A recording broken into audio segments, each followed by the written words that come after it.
Hi Libra, welcome. So, love reading tayo ngayon. Tingnan natin kung sino tong twin flame mo. Ano yung katangian niya dito, okay?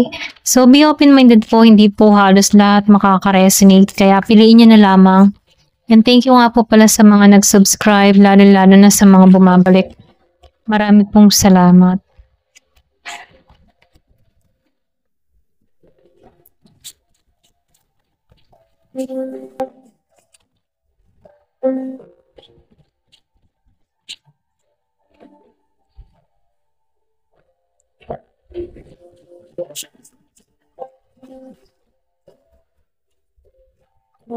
So, nakikita ko dito, no?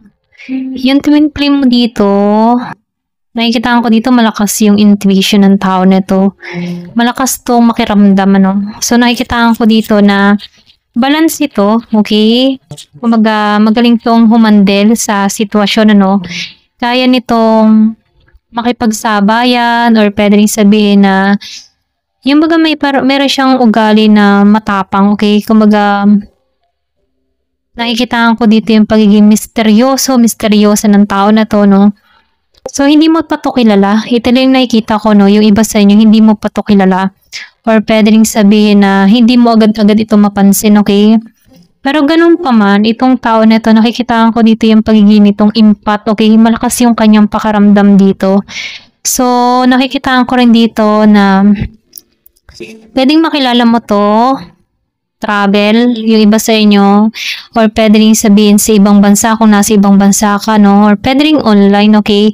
May pagitan sa inyong dalawa, may distance sa inyo ng tao na to. So, nakikita ko rin dito yung stable, okay? Stable to, lalo na sa financial niya, maganda yung kanyang kabuhayan dito, okay?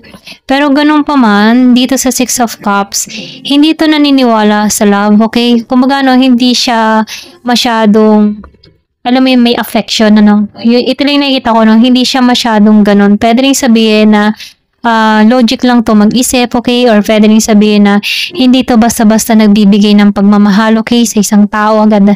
Ito lang nakikita ko, no? May pagka-misteryoso to. Ito lang nakikita ko, misteryosa, yung sinabi ko nga kanina. So, nakikita ko rin dito, may kaibahan sa inyo ng tao nito. Yung iba sa inyo, foreigner to, at yung iba naman ay nasa ibang bansa or lumaki sa ibang bansa. Ito lang nakikita ko. Give me the message. So, nakikita ko rito na itong tao nito ay Pisces, merong Virgo, Capricorn, Taurus. Ayan. So, nakikita ko rin dito Scorpio and Cancer. So, nakikita ko dito, no? Hindi to masyadong showy sa kanyang nararamdaman. Pwede rin mahiyain or pwede rin sabihin, hindi lang siya ganun, ano. Ito lang yung nakikita ko. So, more more sa masyadong busy sa kanyang kaperahan, okay? Kung ano man yung kanyang negosyo or kanyang trabaho dito, no? So, nakikita ko dito na stable, ayan. Kumbaga maganda yung katayuan nito sa buhay niya. So, nakikita ko rin dito na itong tao nito, once na nagmahal, ano, totoo, okay? So, ngayon, ito, mailap to ngayon. Pero once na ito'y nagmahal, talagang bigay niya lahat dito. Ito lang yung napipil ko, no? So, nakikita ko din yung kabutihan ng tao na to, okay? Hindi to madamot, okay? Pero ganun pa man, ano, may suplada tong tao nito. Ayaw ng tao nito yung maraming, alam mo yung nakatingin sa kanya, okay? So, ayaw niya ng ganun. So, nakikita ko rin dito, itong tao nito ay, alam mo yung kalmado, okay? Kalmado siya dito. Hindi to basta-basta madaling yung matibong matensyon, okay? Or pwede rin sabihin na itong tao nito ay masyadong yung confident, okay? Ito lang nakikita ko. So, kalmado tong tao nito, kaya niyang i-balance, okay? Pero ganun pa man, nag-iintay rin to ng tamang tao para sa kanya dito, okay? So, humahanap to ng isang tao na pure, okay? Pure yung hangarin, yung gugustuhin siya, hindi dahil sa kung ano yung kaya niyang ibigay dito. Ito lang yung nakikita ko, no? Ayan. Or pwede rin sabihin, energy mo to, no? Meron kang hinahanap sa isang tao, pero ganun pa man, nakikita ko dito yung balance.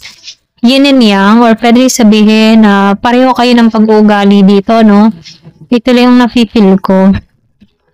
So, nakikita ko dito masagana talaga to, okay? Lalo-lalo na sa financial. Yung sinabi ko nga kanina, lumabas ang Queen of Pentacles and King of Pentacles. So, nakikita ko dito, pwedeng ikaw, maayos din ang kabuhayan mo, okay ka, stable ka, maayos ka, okay? Ito rin nafe-feel ko. Or pwede rin sabihin pareho lang kayo dito ng kabuhayan, no? Or sistema sa buhay. Ito rin nakikita ko, no?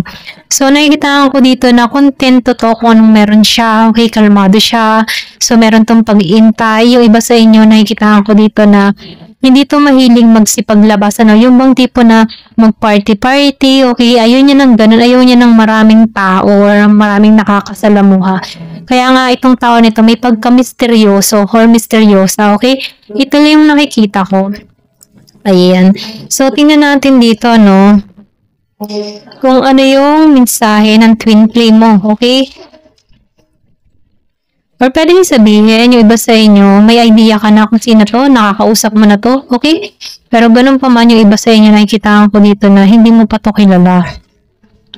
My beloved, so ito yung mensahe, once na natipuhan ka ng tao nito, doon niya mararamdaman na ikaw talaga ay para sa kanya. So, nakikita ko dito, once na nakilala ka ng tao nito, lagi ka nitong mapapasa isip, okay? Kumbaga, nakikita ko dito, yung attraction, okay? Hindi ka mawawala sa isipan ng tao na to. Ayan, so, lumabas to. Wait lang ha, kunin ko lang yung nahulog.